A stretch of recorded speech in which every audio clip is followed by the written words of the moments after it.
Amiga, tudo bem? Amiga, preciso te contar uma coisa. Você não tem noção do que aconteceu comigo. Só um minuto. Salem, desce daí, Salem. Já falei pra você não subir aí. Meu, tá tão corrido. Eu tô atrasada pra terapia, mas eu queria te contar uma coisa. Fui rir tossir. Oi, eu sou a Zá. Oi, eu sou a Flávia. E esse é o Fui rir tossir. O que temos? Um microfone, um sonho. É sobre isso, Brasil. Olá, pessoal. Olá, Flá. Tudo bem? Tudo bem.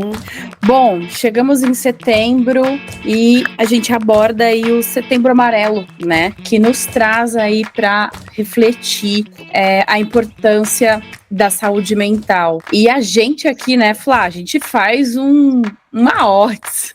Eu sempre falo, A sou terapia, ambulante a terapia. Né, aos cuidados e a importância disso.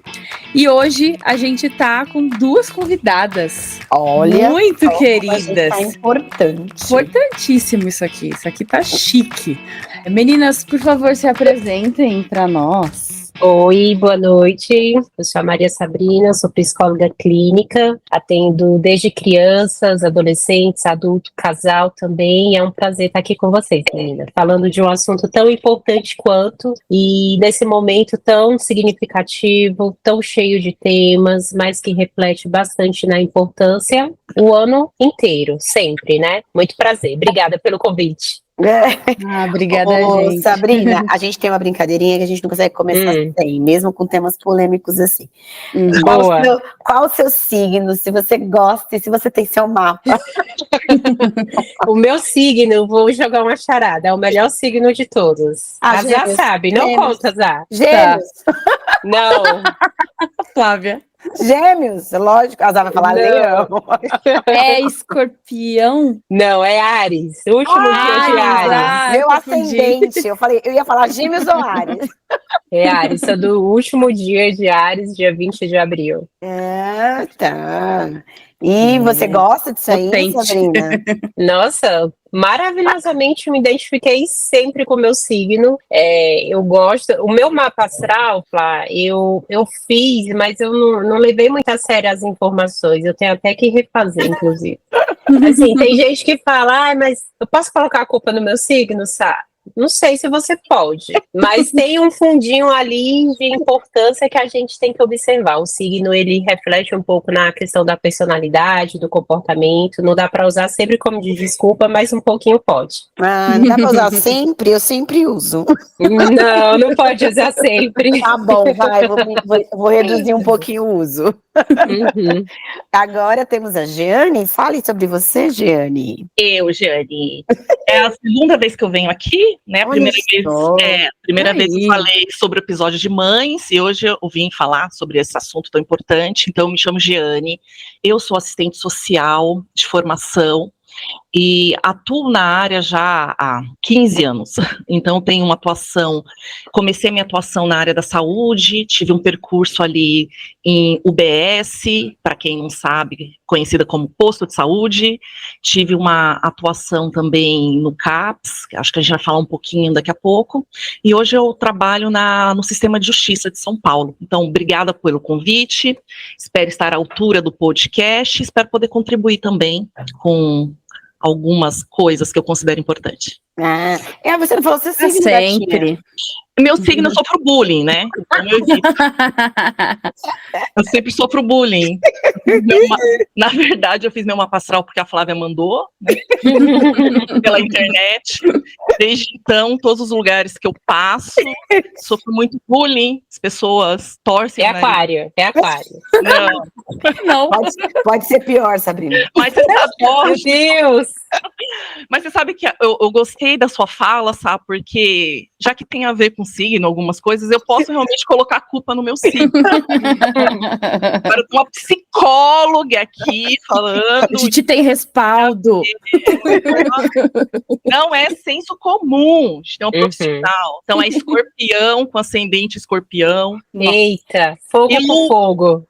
E lua em Áries. Olha isso. Meu Deus. Na verdade, escorpião é signo de água, né? Áries é signo de fogo. É, signo de água. Eu já não lembro. Mas eu sei que quando ela falou escorpião com escorpião e Áries, eu falei, amiga, sem jaula. Tá vendo? Eu sofro bullying. Ai, meu Deus, mas vamos lá, a gente começou assim para tentar deixar um climinha mais ameno, né? Diante do que a gente tá falando, mas é muito importante. Esse que a Sabrina falou é engraçado, porque às vezes fala, mas é porque eu sou geminiana, né? Quem escuta aqui já sabe. E aí eu falo, por isso que eu sou assim, gente, instável. Aí depois comecei a fazer terapia, não é por causa do meu signo, não. É um monte de outra coisa. Mas vamos lá, né? A gente vai começar aqui com alguns dados, né? Pra gente poder cercear aqui a nossa conversa.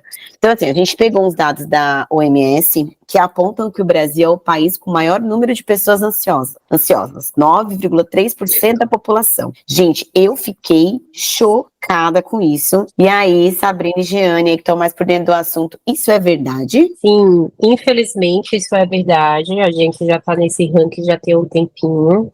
Então, eles reforçaram cada vez mais algumas pesquisas, algum olhar mais clínico voltado para esse porquê de ser um país totalmente popular, totalmente voltado ali para um quadro ansioso, até porque a gente é um país desenvolvido, mas não tanto quanto, por exemplo, o país oriental, que lá eles têm um acervo de tecnologia que é um estímulo muito contributivo para o quadro de ansiedade, porque você recebe muitos estímulos ali pelo acesso da informação, de tecnologias, e pelo contrário, eles têm um índice muito voltado ali para um quadro de depressão e não tanto para uma ansiedade, e a gente acaba tendo isso. E também, dentro disso, vai entrar alguns fatores sobre o uso de medicamento. Eu não sei a posição, Flá, que a gente está, mas a gente está entre ali um top 10 de países que mais consomem antidepressivo e ansiolítico mundialmente. Eu já vi, eu conheço, eu convivo com pessoas que trabalham em indústria farmacêutica, né, grandes indústrias farmacêuticas, e já me falaram disso. O Brasil, assim, eu acho que é top 5, viu? A gente tá bem ranqueado também, assim, bem ranqueado nessa questão de uso, da quantidade, tipo, pessoas que usam mais de um, porque usa para ansiedade, depressão, não sei o que, algumas outras questões, e de quantidade de fato, né? Número de comprimidos vendidos, de doses vendidas. Eu já ouvi falar que a gente tá bem ranqueado nisso também, infelizmente. A gente tem não só a questão da ansiedade ou depressão, mas também, por exemplo, dentro dessa parte de saúde, plástica, a gente também tá dentro ali dos que mais tem plásticas no mundo. Então, eu acho que eles usam muito o Brasil para, vou inventar alguma coisa, vamos jogar lá no Brasil, que lá no Brasil eles têm um público que consome tudo. Não, e é assustador, né? Pra gente dar um contexto aqui para quem está ouvindo, o que seria saúde mental? Eu acho que para começar o nosso papo, depois dos dados aí que a Flávia trouxe, acho que seria importante a gente deixar claro o que seria esses cuidados com a saúde mental. Muito bem. Bom, saúde mental é um nome muito comum nos últimos tempos, na atualidade. É um conjunto de coisas, não pode ser só entendido como a saúde do cérebro, da mente, mas sim um conjunto de coisas, porque se você pega ali de uma forma geral, você vai entender, saúde mental, saúde da mente, você tem que ter uma cabeça boa, saudável, não só isso, um conjunto. Você tem que ter não só a sua cabeça ali bem com as coisas do dia a dia, mas também o corpo. Um acaba complementando o outro. Não tem como, por exemplo, você falar, eu tenho saúde mental, mas você tá com problema de obesidade, você tá acima do peso. Eu tô bem fisicamente, mas eu ando tendo muita dores de cabeça, tô tendo algum início de enxaqueca. Então, assim, a saúde mental é uma saúde geral que tem ali uma ligação mente e corpo, que junta vários fatores para contribuir com isso. Qualidade de vida, bem-estar, autorrealização, você ser feliz com as escolhas que você faz, você se sentir bem onde você está, pessoal, profissionalmente. Então, vai ajuntando ali uma coisinha a cada coisinha e vai gerando esse complexo. Saúde mental é algo que tem que ser falado, não só pelo mês que a gente está vivendo, que é o mês de prevenção, de autocuidado, que cada mês durante o nosso calendário tem ali uma cor e um autocuidado diretivo, mas um conjunto de coisas. Saúde mental é um conjunto de coisas que faz com que o sujeito ele tenha ali uma autorrealização, um bem-estar geral. Então, saúde mental não é só cuidar da mente, é cuidar do corpo completo. Eu gostei da definição da Sá, porque hoje a gente trabalha com conceito de saúde ampliado, né? O conceito ampliado de saúde. Porque antes uma visão, né, de que saúde era ausência de doença, né? Isso. Hoje nós sabemos que não, né? Que saúde, ela está ligada justamente a esses pontos que ela colocou, né? Ao acesso, a você poder ter lazer, ter trabalho, ter autonomia para as escolhas, ter um ambiente seguro de morar, de comer, tudo isso, né? Faz com que você tenha saúde, e não só o fato de não estar doente, né? E aí, eu acho interessante porque quando eu me formei, eu fui trabalhar em posto de saúde, a gente trabalhava muito essa questão de conceito ampliado, e em seguida, depois de uns anos, eu fui trabalhar no CAPS, e eu sou assistente social de formação, né, e eu quando eu entrei no CAPS, eu não conseguia entender o meu papel ali, né, e aí eu entrei muito em contato com esse conceito ampliado, né, de que a saúde não era só tratar a manifestação clínica daquelas pessoas, né, mas ter esse olhar ampliado de saúde. E teve um psiquiatra que ele sentou comigo e fez uma reunião, e ele me falou uma coisa que eu nunca esqueci. Ele falou: aqui a gente trata convivência, né, a gente trata acesso, e não existe um profissional especialista nisso, né, e aquilo fez muito sentido para mim. Tem especializações voltadas muito à saúde mental, e aí vai ramificando, saúde mental do paciente pós-pandêmico, especialização em saúde mental do paciente usuário de aditivos químicos, mas de uma maneira assim, para a pessoa ter entendimento, a saúde mental é a forma como a pessoa está relacionada às exigências da vida, seja de modo situacional, passou por um período difícil, uma mudança de vida, uma catástrofe, a pandemia que a gente ainda está se levantando. Então, assim, é muito voltado a esse bem-estar consigo diante dos outros e da sociedade. Porque tem muita gente que está passando por um momento ali bem delicado, conflituoso, uma problemática ali séria, mas ela não deixa transparecer uma desestabilidade, um mal-estar em que ela tem ali um condicionamento que você olha para o sujeito, ele está ali com aquele mal-estar transbordando do interno para o externo. Então, ao mesmo tempo que é complexo, pode ser ramificado. O que é saúde mental para você? Saúde mental para mim é eu estar com saúde e não ter ausência de doença. Mas pode ter dificuldade de fala, pode ter dificuldade de interações, de participar de processos seletivos, de falar com a família e por aí vai. E aí eu acho interessante o que você está falando, Sabrina, porque me levou a pensar numa coisa, né, que a gente estava conversando aqui um pouquinho, que é como a saúde mental, ela vamos pensar numa linha, né, histórica, ela demorou muito para ser levada em consideração, ainda tem muitos lugares... né? Exatamente, que não levam, né? A gente ainda escutou depressão, essa falta de louça para lavar. Vai lavar uma pia de louça. Terapia é coisa de gente louca. Isso. E como coisa de gente desocupada, né? Não tem problema. Exatamente. E aí, como a falta de saúde, né? Essa falta de saúde mental, ela influencia em todas as esferas da nossa vida. E aí, assim, eu queria trazer um pouco aqui a minha experiência como uma pessoa que trabalha na área da educação, né? Então, eu trabalho com crianças. E aí, a gente tem muitas questões na escola que são questões de saúde, muitas vezes mental, né, psíquica, etc., tanto do aluno quanto da família, e que reflete na educação, reflete no aprendizado. E aí eu queria abrir um pouco aqui para a Gê, porque a Gê hoje trabalha de uma outra forma, se ela quiser expor aqui um pouco mais como que é, e como que isso, essa falta, né, de acesso à saúde, interfere também em outras coisas aí, Gê. Isso é uma questão bastante ampla, né? Eu acho que você começou sua fala dizendo como a gente ainda tem uma visão enviesada, né, em relação a transtorno mental, sofrimento mental, enfim, saúde mental, mas ao mesmo tempo a gente, pela questão de ter mais informação, ter mais acesso também a conteúdos na TV, na internet, a gente tem eu percebo uma via de mão dupla, né, antes de eu entrar nessa questão propriamente dita, e se de um lado você tem essa visão enviesada mesmo, porque as questões de preconceito em relação à saúde mental, elas são, pacientes com transtorno em situação de sofrimento mental, elas são históricas, né? A gente, enfim, na literatura do Brasil, Guimarães Rosa, ele já escrevia sobre o trem de Barbacena, né? Barbacena era umas meninas que tinha o que era chamado de hospício e que as pessoas eram depositadas ali. Então, ele traça dentro da literatura vários textos, vários passagens falando, né, do que significava aquele trem naquela cidade, e tudo isso vai dando uma construção que muitas vezes, hoje em dia, refletem um olhar preconceituoso para a questão da doença, né, e que é muito forte.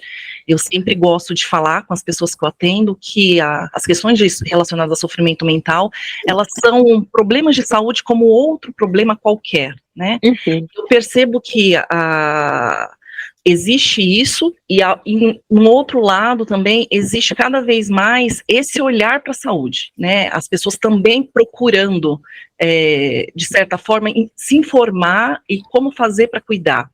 E aí a gente vê, por exemplo, áreas como a educação, né, a gente tem uma discussão já, pelo menos na minha área, né, da necessidade de você olhar a educação também de uma forma mais ampliada, né, porque essas questões, elas vêm muito forte na escola, e a escola traz essas questões o tempo inteiro, né, de dificuldades de acessar o aluno, e que estão relacionadas a diversos fatores de violência e sofrimento mental. Então, isso é interessante, isso é importante de vir à tona, e é importante, por exemplo, você como professora passar a ter esse olhar para começar, né? Eu acho que a primeira coisa é isso, ter esse olhar que existe sim, e que embora não seja um posto de saúde, embora você não seja uma médica, você não seja um consultório, você está de certa forma implicado com isso, né? E aí, quando você atende lá, Gê, no caso, você consegue também ver, né, essa falta desse acesso, e aí as pessoas que não levam a sério, que acham que ainda continua depressão, se cura com uma pia para lavar. Então, são as duas coisas, né, complementando, são as duas coisas que você aponta que acontecem, né.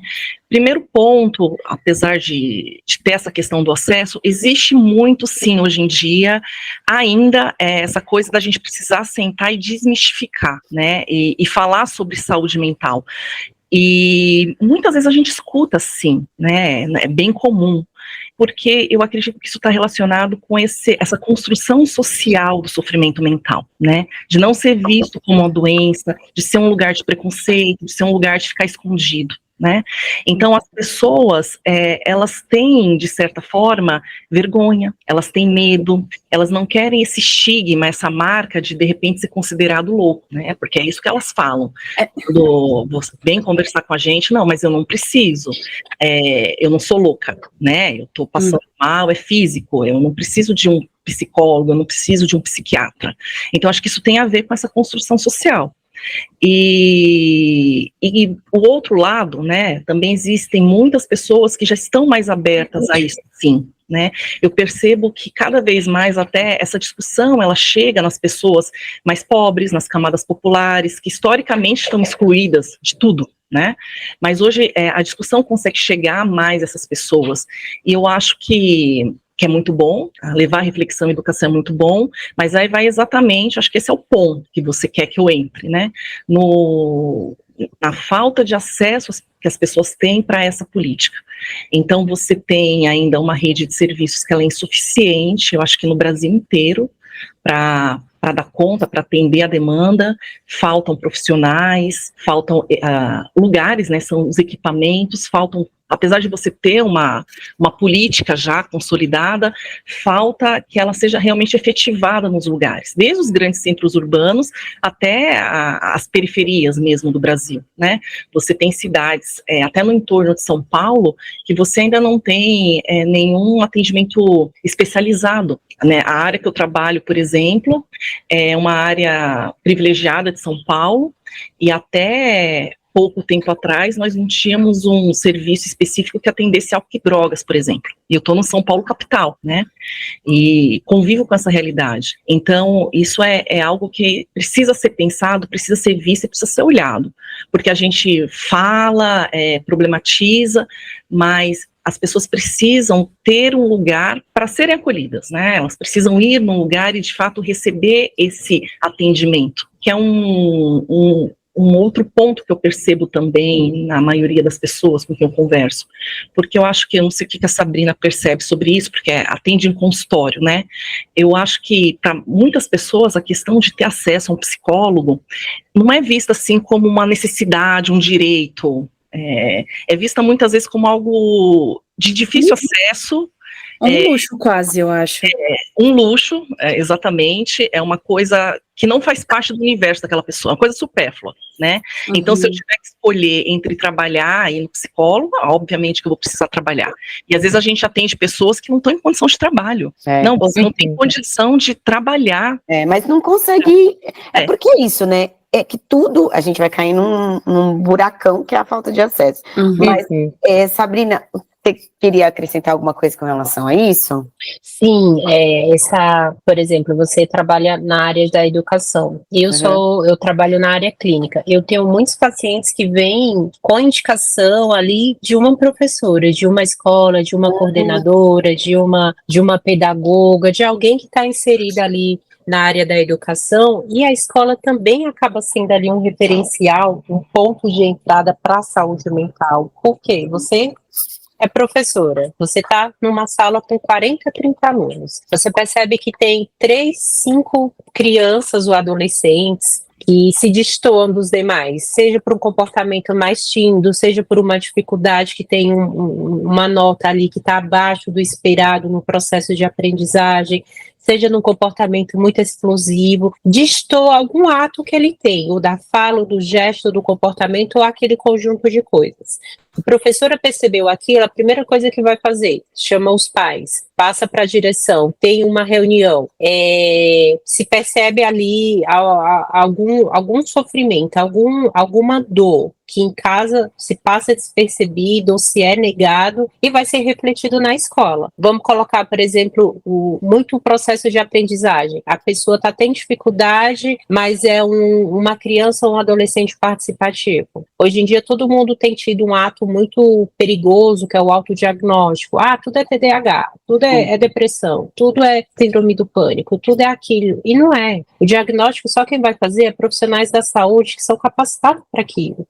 Então, a escola é uma porta de entrada para entender aquela dor, enxergar aquela necessidade de ter acesso a uma terapia que ainda é algo que é um objeto de luxo, infelizmente não é acesso para todos, deveria ser. Dentro de uma assistência social, a gente sabe que tem a profissional lá, mas ela não consegue ter um trabalho clínico como uma pessoa que atua na área clínica. Ela tem um trabalho ali de acolhimento, vai trabalhar ali dentro dos mínimos sociais para que as políticas sejam efetivadas junto com o restante da equipe. E esse trabalho acaba sendo um trabalho em conjunto. Então, a escola também acaba tendo esse olhar que muitas vezes dentro de casa não tem. E às vezes nem dentro de casa, nem na escola vai ser um episódio ali isolado que vai se tornar esporádico e vai chegar a um CAPS na vida, por exemplo.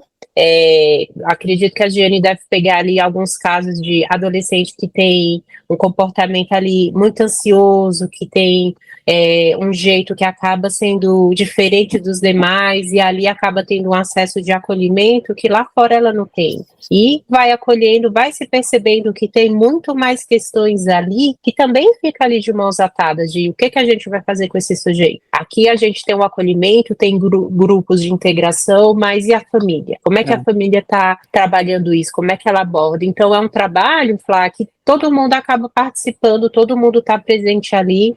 É uma realidade ainda para poucos? Porque uma saúde mental, você não vai trabalhar rápido. Tudo na vida é um processo. E trabalhar o corpo, da cabeça aos pés, é um processo. Tem gente que procura uma terapia para algo esporádico, tem gente que procura um atendimento público porque não consegue pagar algo particular. Mas o importante é a pessoa querer realmente reconhecer que ela precisa de ajuda, de tirar esse estereótipo, esse estigma que já foi muito falado, temas de prova, por exemplo, que saúde mental é coisa de gente louca, não, é gente louca pela vida, de entender que ela tem que se cuidar, que todo mundo vai passar por dificuldades, todo mundo tem problemas, boletos a pagar, mas ela tem que entender que tem momentos que ela precisa da ajuda, ela tem que saber reconhecer isso, porque se ela não reconhece, ela vai passar uma vida de negação.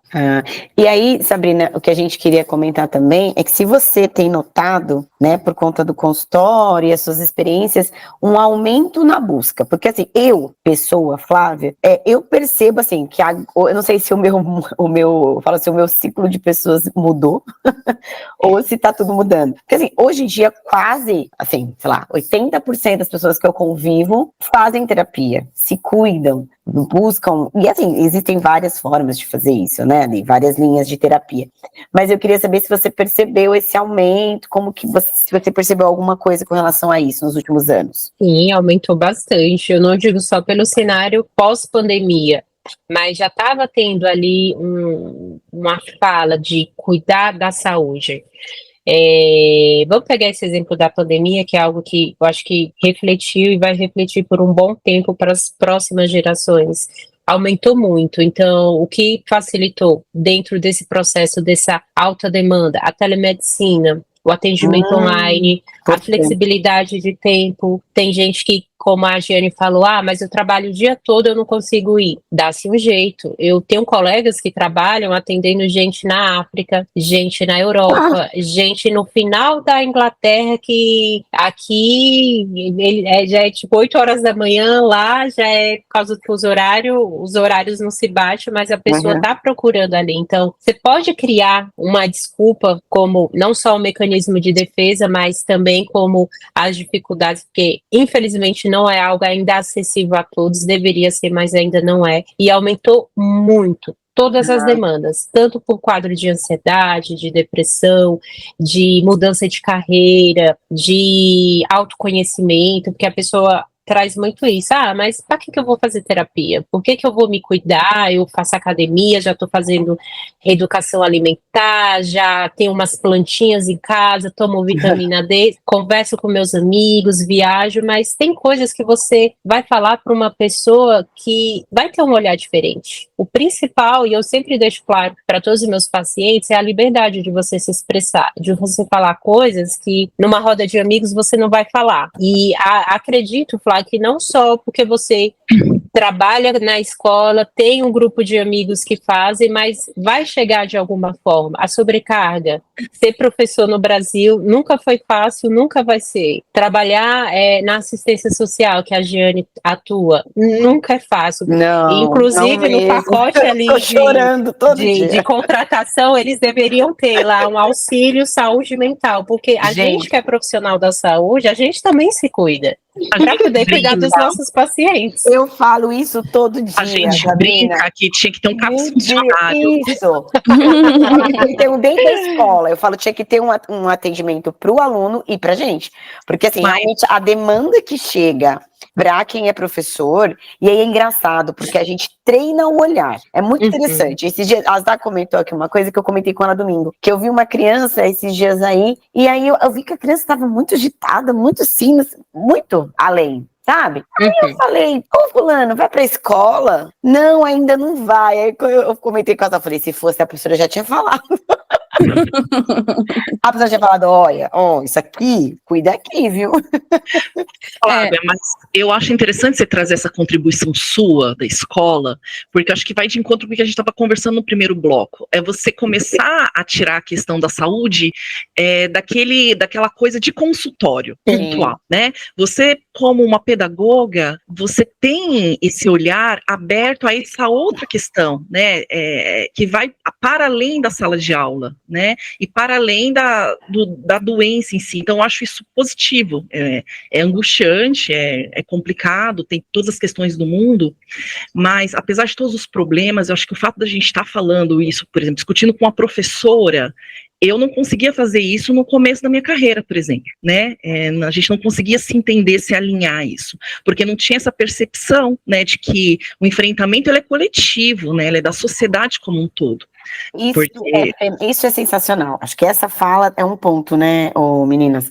Tipo, é coletivo. Não dá pra você achar que é só um pedaço que vai cuidar. Não, o ser humano ele é integral, né? E ele tem que ser olhado. Nós temos que passar a olhar para nós mesmos como pessoas integrais. A gente não é um pedaço. Eu não sou só um cérebro que tá ansioso, eu sou um dedo, né? Ou uma perna. Eu sou um inteiro, né? Uhum. E para o corpo funcionar bem, é um clichê, né? Mas eu tenho que estar bem por dentro, né? E eu sempre falo para as pessoas, às vezes existem problemas que, se você entrar dentro de um aparelho, não vai aparecer no exame ali. Se eu tirar o seu sangue, não vai aparecer no exame, mas não significa que não está lá, porque tem alguma coisa acontecendo. Você sente isso fisicamente também, embora a gente não consiga mostrar muitas vezes numa imagem, né? A gente usa muito raio-x nesse exemplo. Não consigo mostrar no raio-x, não vai aparecer no teu exame de sangue, mas não significa que não tem alguma coisa acontecendo ali, né? Então, eu acho que quando a gente olha o copo na metade, né, olhar como fala, né, menos cheio, mais cheio, apesar de existir ainda o preconceito, uma resistência, né, o sofrimento mental, eu sempre gosto de dizer que é uma doença social também, existe esse estigma, mas eu acho que tem mais, é positivo ser falado, acho que está se ganhando mais do que se perdendo, eu acho que pende para uma coisa mais positiva ainda. Eu tenho essa percepção. Queria acrescentar aqui, Gê, que a gente estava, né, iniciou todo esse papo falando desse aumento de busca. A Flá falou aí que 80% das pessoas que ela convive, eu não acho que, pelo menos no meu ciclo social, existem tantas pessoas assim, juntando aqui com o que a Gê falou sobre a importância da gente, né, falar da importância, falar que é normal. Eu sempre brinco assim, a gente mora no Brasil, não tem como você viver sem terapia. Você tem problema, você precisa de terapia. E aí eu fiquei muito feliz no trabalho, porque a gente incluiu ali dentro de um benefício um app que te dava 2 consultas. E aí, por mês, gratuitas, e depois, se você quisesse mais, 70 reais, que é um preço para quem trabalha onde eu trabalho, imagino eu, claro, né, guardada aí as devidas proporções, que consegue pagar.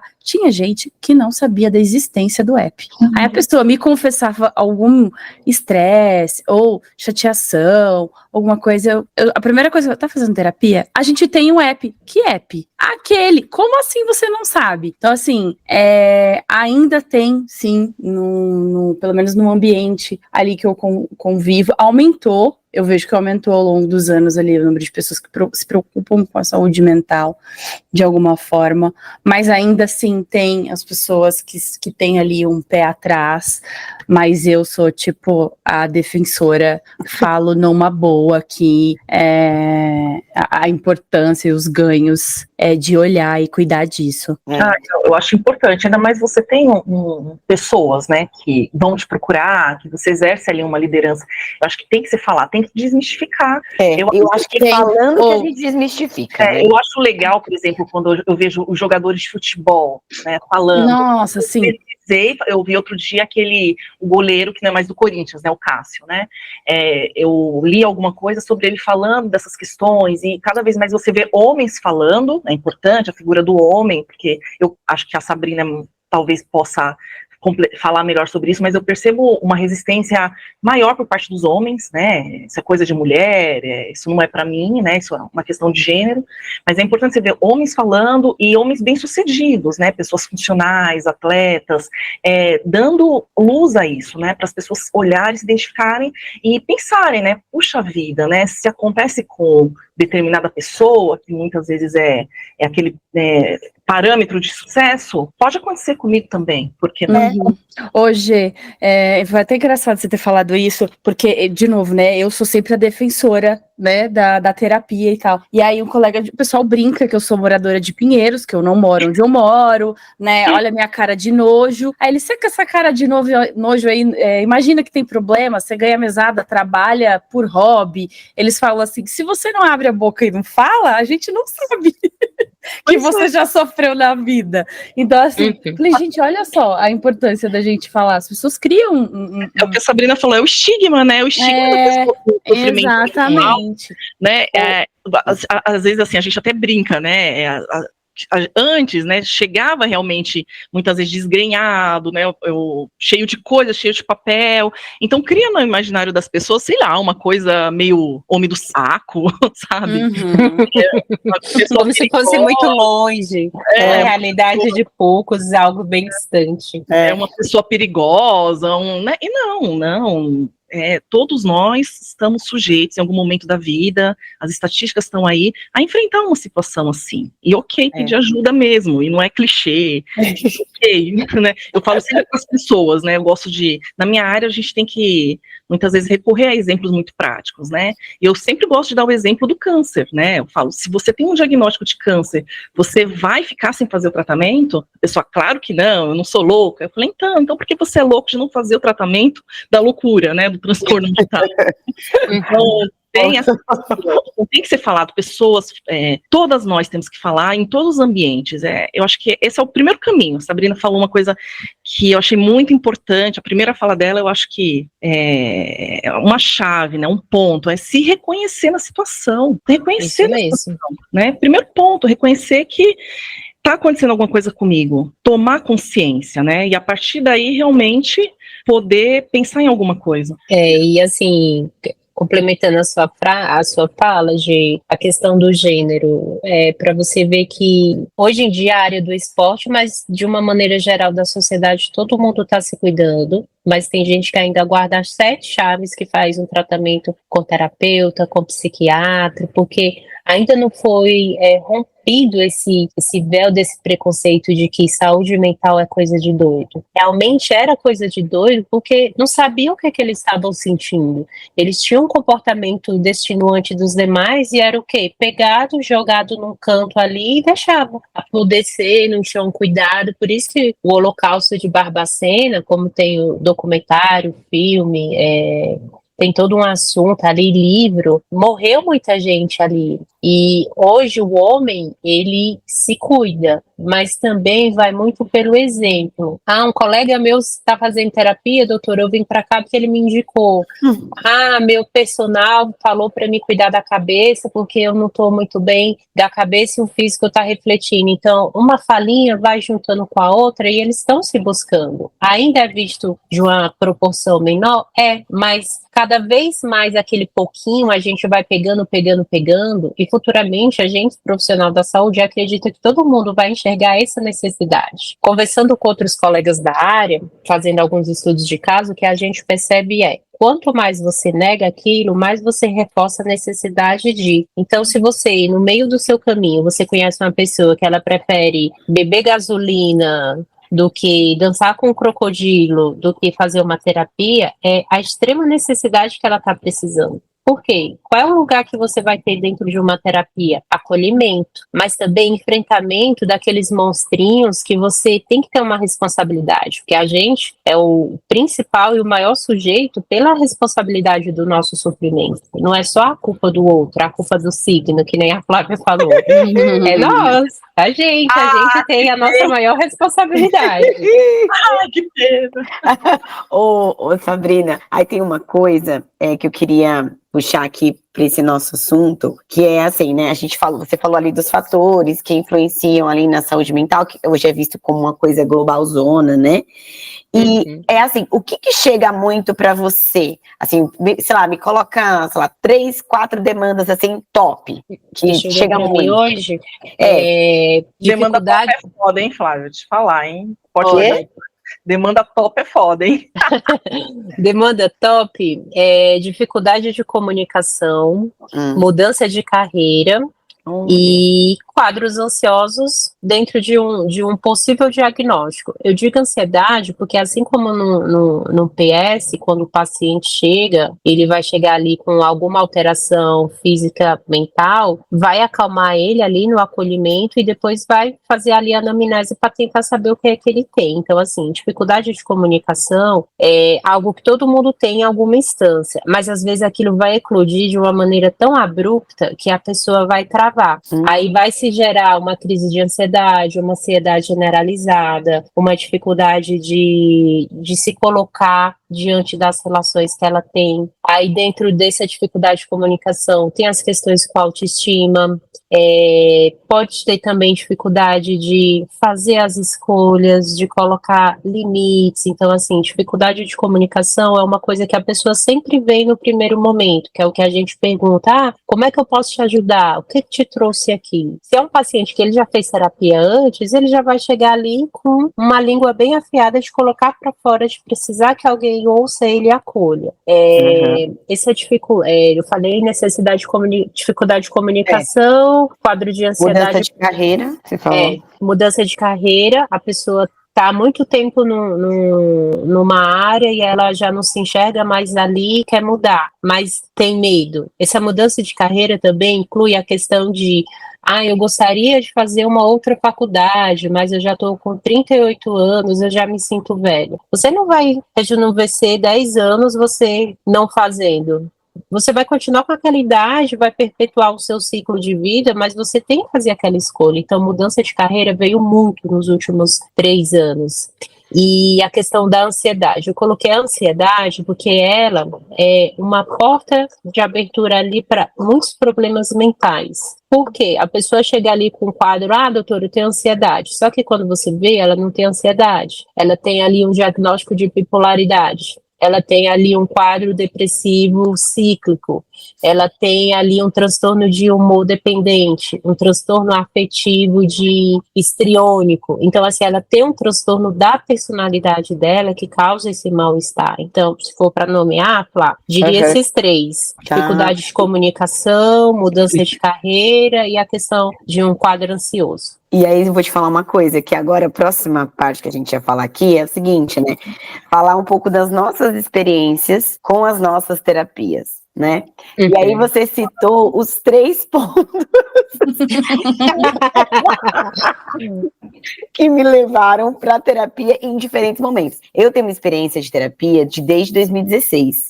Então, a primeira vez que eu entrei foi porque eu trabalhava numa empresa, estava para perder o meu chefe por conta de uma doença, e falei, eu vou ter que dar um jeito na minha carreira e aprender a lidar com isso. Então, eu já fui por uma mudança de carreira.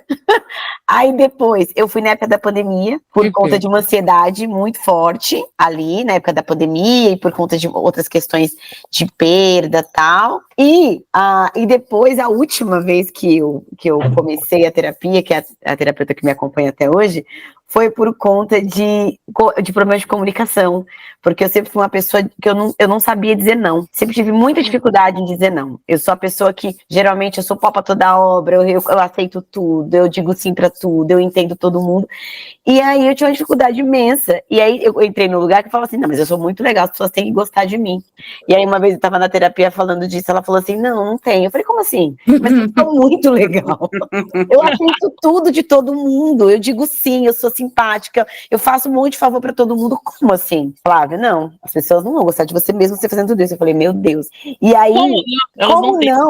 O que é isso? Ela não tem, era esse lugar que eu me colocava, elas não têm o direito de não gostar de mim. E depois foi muito uma coisa que hoje eu tava em terapia e falei com a minha terapeuta, que foi, eu falei pra ela, olha, eu tô quase me dando alta. Ela deu uma gargalhada na minha cara. E aí eu falei assim, porque agora, além de saber dizer não e entender que as pessoas não precisam gostar de mim, tá tudo bem, eu não vou morrer, eu agora sei entender que a opinião do outro é só do outro. Eu falei, bem, eu cheguei no ápice da minha vida adulta. Eu acho que você anda meio folgado ultimamente. Dizem por aí, Sabrina, que eu tô meio egoísta e folgada. Eu tô achando egoístinha. Ela tá muito egoístinha. Muito egoísta. Mas foi muito engraçado, porque eu juro por Deus, foi uma coisa que eu falei hoje. Eu falei, nossa, precisasse linkar coisas que eu aprendi. A última foi que a opinião do outro é só a opinião do outro, não diz nada sobre mim. E aí eu queria abrir aqui pra Já e pra G pra falar também das experiências dela, né, gente? A minha opinião diz muito sobre você. Desculpa, gente. O tema é sério, mas a gente, né? Tem que brincar, né? Contrair. Fala aí, quem vai falar primeiro aí, gente? Uai, Gê, achei que a Gê... Ah, tá bom. Eu falo. Eu ia falar assim, Zá. Se eu começar a falar, a Sabrina vai marcar uma consulta pra mim. Olha, eu tô com os horários disponíveis. Eu tô com sua agenda. Nossa. Gente. Eu acho que caiu nesses 3 pontos aí que a Sá falou, dificuldade de comunicação com as pessoas. Acho que foi a primeira vez que eu procurei lá em 2019, aí depois na pandemia com a ansiedade, aí a ansiedade, né, ela tá sempre aqui comigo, minha melhor amiga, tá sentada aqui, né?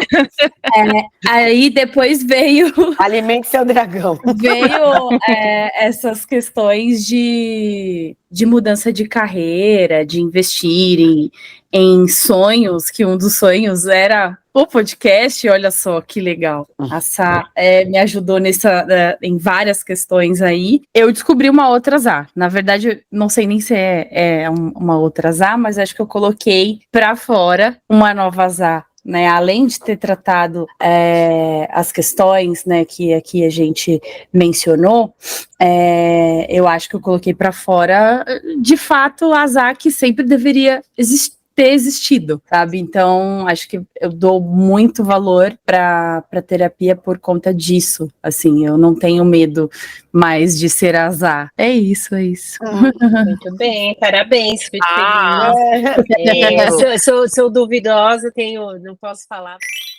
Eu comecei a fazer terapia, foi Ana Maria, eu tenho uma filha, chama Maria também, nome lindo, maravilhoso, que eu amo.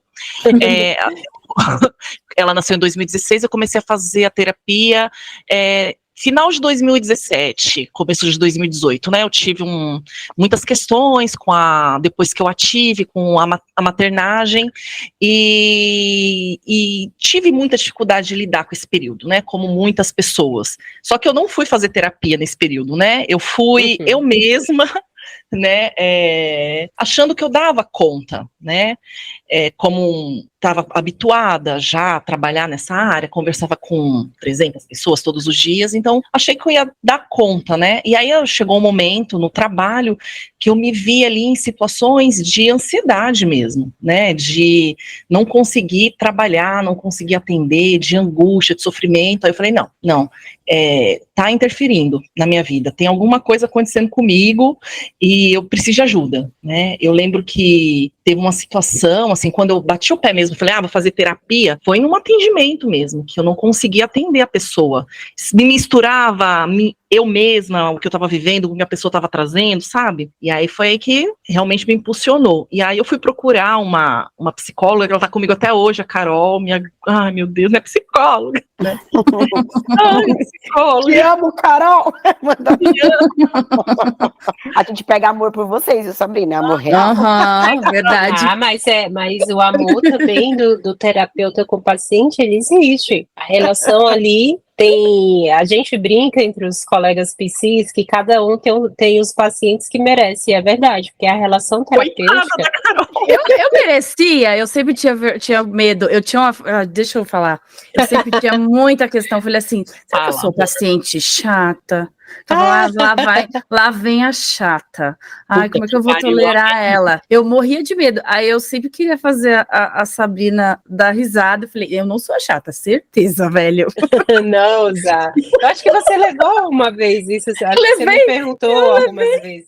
comecei a fazer terapia justamente para lidar com as questões da maternidade, que eu achava que estava afetando o meu trabalho, né?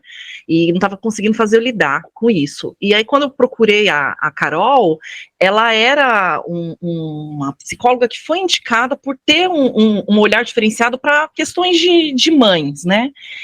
E aí, entrei na terapia com esse objetivo, gente, o negócio foi mudando, tanto que eu tô até hoje, desde 2016, o negócio foi mudando, a gente foi tratando de outros temas, de outras coisas, então aquilo foi como se fosse assim, a ponta do iceberg, sabe, aquilo que estava acontecendo, eu fui percebendo, ela foi, né, trabalhando comigo, eu fui percebendo que a forma que eu estava reagindo, muitas coisas estavam acontecendo, tinha a ver comigo, com a minha personalidade, com a minha história de vida, e com a forma que eu lidava com as coisas, e aí eu falava, meu Deus, chega um momento que eu parava assim, falava, meu Deus, por que eu comecei a terapia mesmo, né? Porque realmente você vai construindo o caminho, você vai percebendo ali as outras coisas e conhecendo você melhor e se fortalecendo para enfrentar, né, as coisas, porque os problemas permanecem, as questões permanecem. Tudo permanece, as pessoas.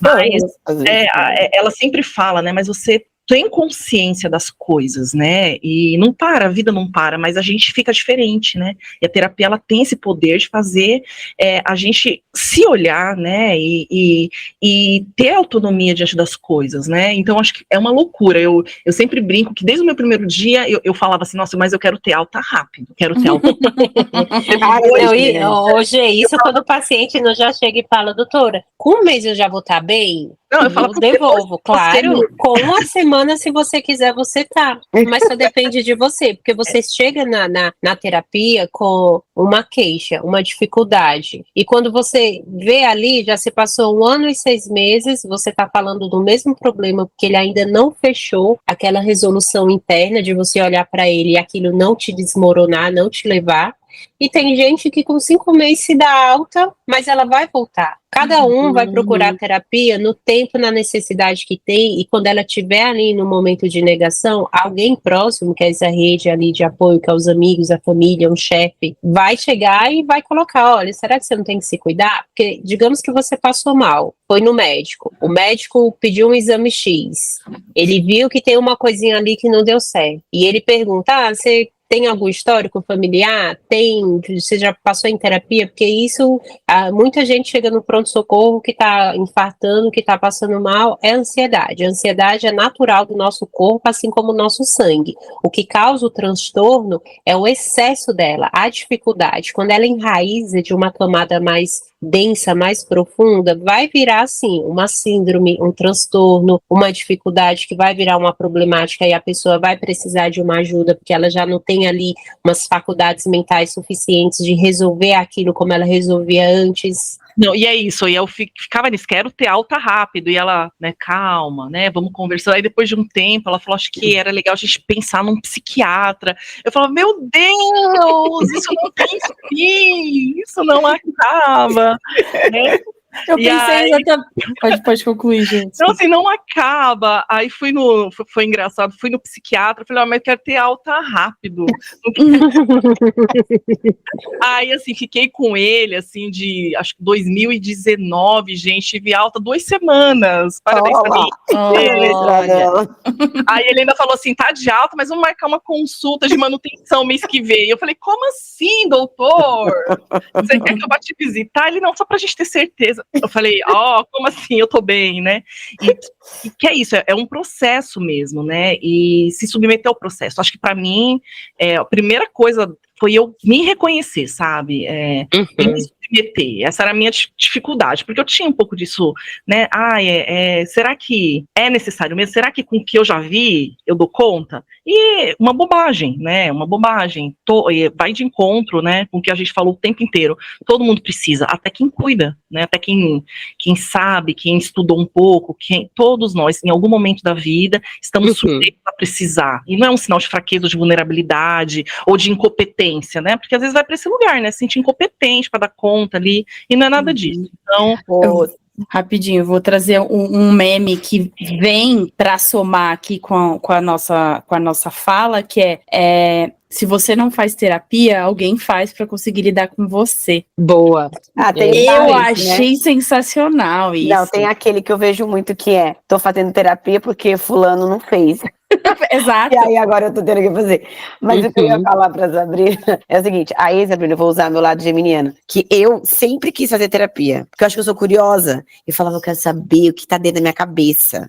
O que acontece aqui? E aí a pergunta que eu queria fazer agora pra gente começar a finalizar aqui é, Sabrina, todo mundo pode fazer terapia? Olha, a premissa básica é todo mundo deve fazer, só que infelizmente não é algo que todo mundo queira, porque o deve é diferente do querer, e foi até um tema bacana você trazer isso, falar, no terceiro semestre que eu tive aula de psicanálise com um professor chamado Eduardo, ele colocou um tema de prova, gente, de 7 em 30 linhas, terapia é para todos, e apresente 2 argumentos valendo 2 pontos na nota da prova. E a terapia é para todos, mas nem todos conseguem ter acesso à terapia, assim como a educação, assim como o acesso às políticas públicas e bem-estar social, é para todo. A gente é um sujeito biopsicossocial, não tem como a gente separar mente do corpo, que aí você virou uma máquina quebrada, que tá um pedaço aqui e outro ali. Então a terapia é para todos, mas dentro de um processo terapêutico, o que a gente encontra? O paciente que ele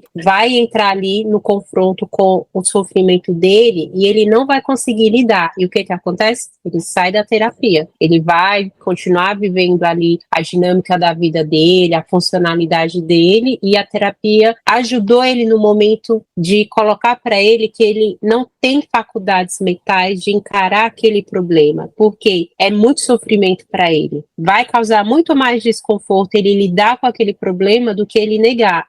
São casos raros? Muito, mas acontece. Respondido, Flávio? Muito bom. Bom, Sá, G, o papo foi incrível. Muito obrigada pela disponibilidade de vocês, pelo conteúdo. Acho que a gente sempre faz com essa intenção, né, Flá? Espero que isso chegue a muitas pessoas, que elas possam, de alguma maneira, se sentir incentivadas aí a procurarem ajuda, e tô bem feliz, fiquei bem feliz com esse episódio, e só agradecer mesmo vocês. E é aquilo que a gente fala, né? Aqui é uma conversa, né? Então, naquele lugar, é uma conversa. E aí a gente tenta fazer, em alguns momentos, que ela seja extremamente útil. Então, obrigada, meninas. Pode falar isso. Eu que agradeço pelo convite. A G já participou de um outro momento, como ela falou. Também fica à disposição, se surgir outros assuntos que eu possa contribuir para essa conversa nutritiva, importante, informativa, que alcance ali o máximo de pessoas que possam estar ouvindo, porque é importante falar. A gente tem que colocar ali para fora esse autocuidado, essa fala, e agradeço muito o convite. Desejo muito crescimento para vocês. Foi um prazer conhecer você, Gê. Você também, Flávia, que eu não te conhecia. A Zá já conheço faz um tempinho, e muito obrigada pelo convite. Obrigada. É isso. Então, eu quero agradecer a oportunidade de poder estar aqui com vocês, bater esse papo. Adorei conhecer vocês, tá? Nossa, tô encantada. Obrigada, igualmente. Aprendi muito, enriquecedor, e espero, de certa forma, ter contribuído também aí para auxiliar no debate, na discussão do tema, e estou à disposição. Aí, que bom. É isso mesmo, gente. Como sei, vocês precisam de mim toda semana, então estou à disposição. Pessoal, obrigada. Espero que vocês tenham gostado. Divide aí com a gente o que vocês acharam desse episódio. A gente fica muito feliz em saber a opinião de vocês. Beijo, meninas. Muito obrigada. Beijo. Tchau, gente. Tchau.